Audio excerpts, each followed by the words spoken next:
When I first started looking at handheld camcorders for my travel vlog, I kept scrolling through endless listings that showed glossy shots of sleek bodies and promises of cinematic 4K. Every time I clicked add to cart, I imagined my footage looking like a Hollywood production, only to remember the countless times a camera that looked perfect on paper turned into a disappointment when I tried to actually shoot in a dim CAF or chase a moving subject on a bustling street. It's frustrating to spend hard-earned money on gear that either won't focus when you need it, dies halfway through a shoot, or forces you into a maze of menus you can't figure out under pressure.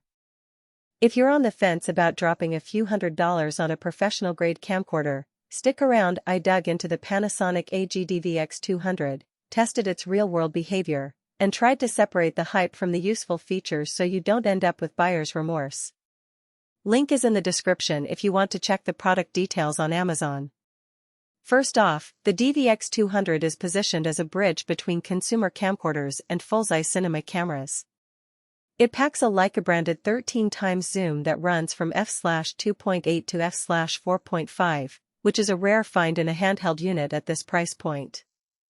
Those three individual lens control rings, focus, iris, and zoom, feel exactly like the manual lenses you'd see on a DSLR, which is great if you enjoy fine-tuning your shot on the fly.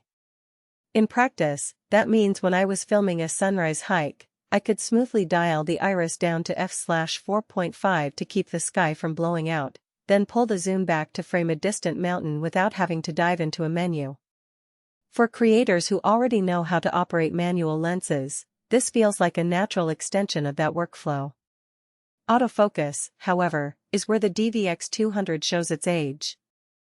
The camcorder uses a contrast detect system that is reliable in bright daylight, but it can hunt when subjects move quickly or when lighting drops below 100 lux.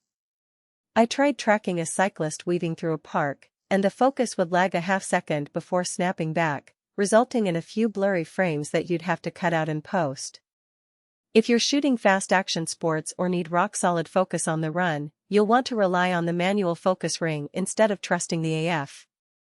On the other hand, for interview setups, static product demos, or slow-moving documentary pieces, the autofocus is decent enough to keep you from constantly adjusting focus manually.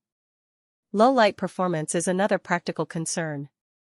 The Leica lens opens to f/2.8 at its widest, which is respectable, but the sensor is a 1-inch type that struggles once you go below roughly ISO 800.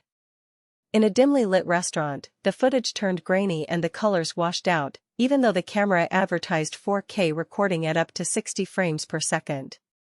I found that pulling the iris down to f/4 helped retain a cleaner image, but you lose that shallow depth of field look you might have been hoping for.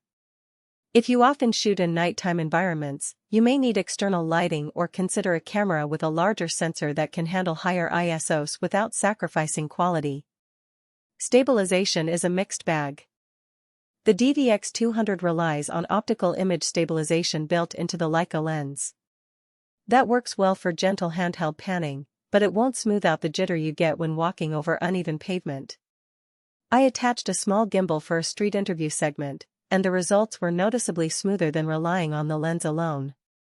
So, if you plan to move a lot while filming, budgeting for a lightweight gimbal is wise. The lack of in-body stabilization means you can't just point and shoot and expect buttery smooth footage on a bumpy bus ride. One of the most useful features for serious creators is the variable frame rate capability. You can shoot up to 120 frames per second in full HD and then drop the clip into a 4K timeline for dramatic slow-motion effects. I used this for a coffee pouring sequence, and the ultra-smooth slow-mo added a professional touch without any extra post-processing tricks. The camera records in both MP4 and MOV containers, which makes it easy to drop files straight into Premiere or Final Cut without transcoding. Connectivity is surprisingly robust for a handheld. With two U3 compatible SD card slots, you can record a 4K stream to one card while the other serves as a backup, or you can extend recording time on long events like weddings. The HDMI 2.0 output and 3G SDI port mean you can feed a clean video signal to an external monitor or recorder, which is essential for multi-camera productions. In my test, the SD cards held up without any dropped frames, and the dual-slot setup gave me peace of mind during a 90-minute live performance. Battery confidence is a practical pain point that many reviewers gloss over. The DVX200 uses a 7.2V lithium-ion battery that lasts roughly 2 hours when shooting 4K at 30 frames per second, a figure that drops to about an hour if you push the variable frame rate or use the HDMI output continuously. That's fine for a short shoot, but for all-day eventual